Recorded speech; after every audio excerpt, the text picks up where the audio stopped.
We are here with Matt Walsh, who's in the Hall of Fame of White House press secretaries, even though he's never really held the job in real life. Matt, you are the press secretary on Veep. Yeah. And Veep is now, you just completed your 4th season. Yes. And I believe it's fair to say that the consensus is that the show has gotten better and better. It's gotten meaner, more incisive, funnier, more, in some ways, clear-eyed about what Washington is actually like. How do you guys keep building on how does the quality build on itself? It seems like you're setting it, every time you set the bar, you have to set it a little bit higher because the thing just keeps getting better to the point where I'm sort of shocked by that degree of kind of incremental. Well, you're jinxing us now, of course, by saying that. It's going to suck next year. We're going to hit the tanks. Yeah. I think one thing they do really well on our show, if I can brag on our show, is that... Please do.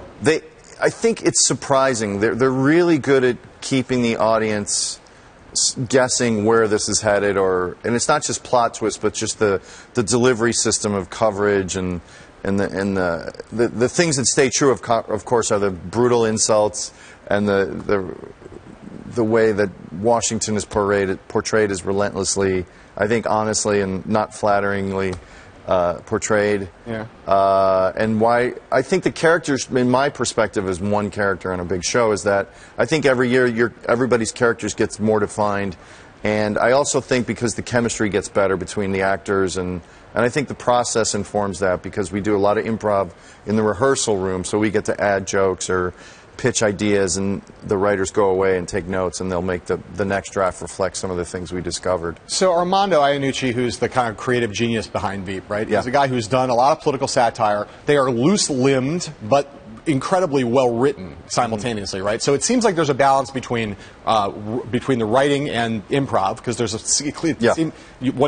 notes when you watch it, there seems to be a fair amount of improv going on. What's the balance between those two? How free are you to improv off script? I must say that once we get to actual filming, there's very little improv. Like you can, but during the process up till we get that finished script, there's a lot of improv in the rehearsal room.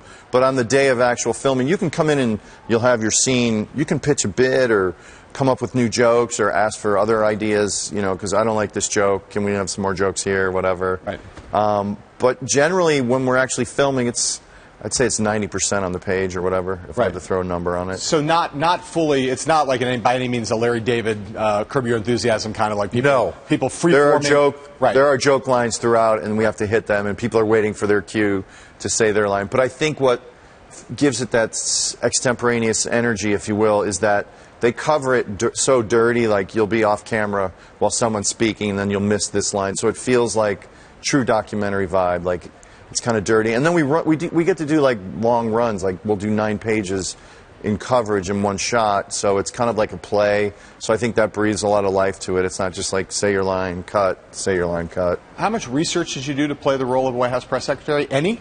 I did. I wasn't totally lazy. I did a fair amount.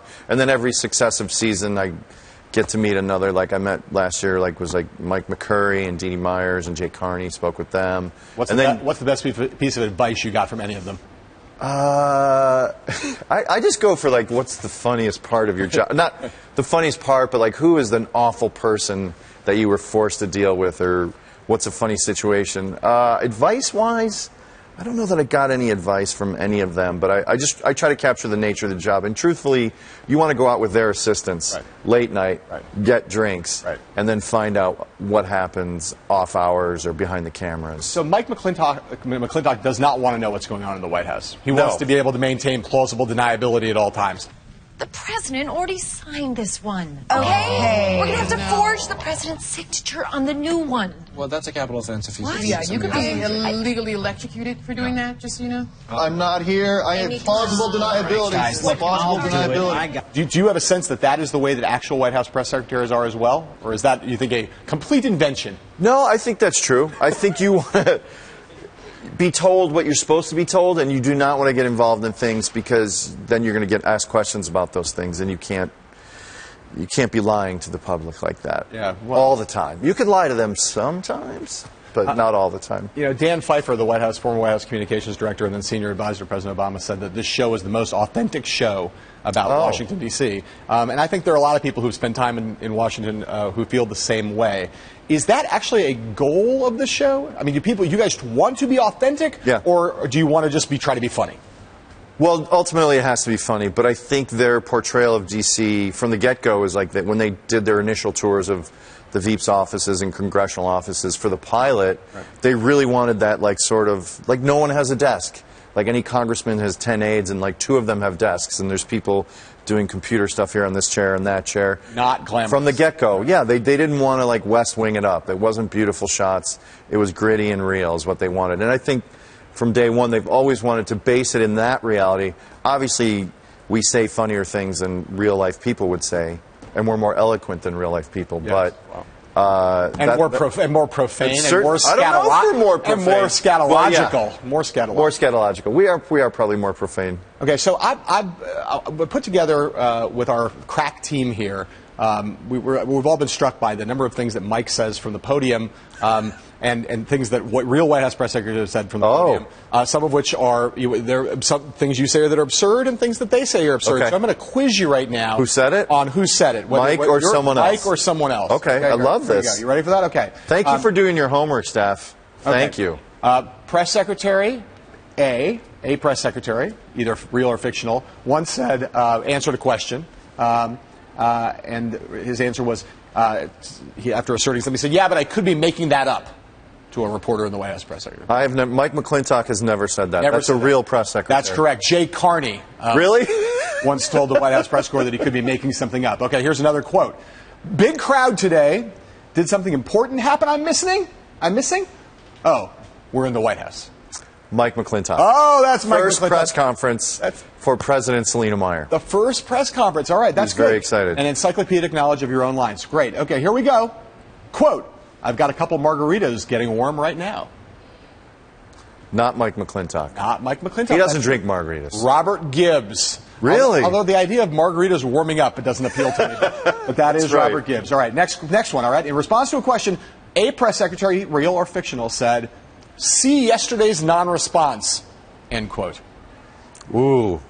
I could see Mike McClintock saying that, but I don't remember saying that. So if I had to pick, I'm going to say Mike McClintock. No, that is right. I should have gone. That's something Mike McClintock might have said, but in fact, again, Jay Carney said that. Jay Carney turning out to be a master of absurdist quips. All right, next one. Any questions? You know what? I'll do the first one myself. Why are you so damn handsome? Mike McClintock. Mike McClintock. That's a memorable line. I got 2 more for you. In response to a question, a real or fake press secretary said, "The president won't tell me." Real. It's true. Again, Jay Carney. Oh, he's a repeat offender on this list. And finally, we have the last quote. "The president feels great, unlike President Harrison, who contracted pneumonia during his inaugural address." Mike and McClintock. Died. Mike McClintock, you knew that one even before I got to the end. Okay. We are looking forward to seeing you in the next season of Veep. Yeah. Who's going to be president in season 5? Would they have we ended the show with a cliffhanger. Yeah. And the constitutional fantasy for every political reporter. Could happen. Tied electoral college, kicked to the House of Representatives. Has that happened in history? It has never happened in history, but at least to my knowledge, I'm probably going to be proven wrong, but I don't think it's happened. But every 4 years, we all pray that might be the outcome. That'd be amazing. So I think season 5, my understanding, because the writers are cracking away on season 5, I think they're going to spend a lot of time in investigating how this process, if a tie happened in an election, how it would happen, because it has to go to Congress, and who gets involved, does the Supreme Court get involved, all that stuff I think is going to get played out. So I think they're going to spend a fair amount of time figuring out the election. I don't think it'll just turn right away.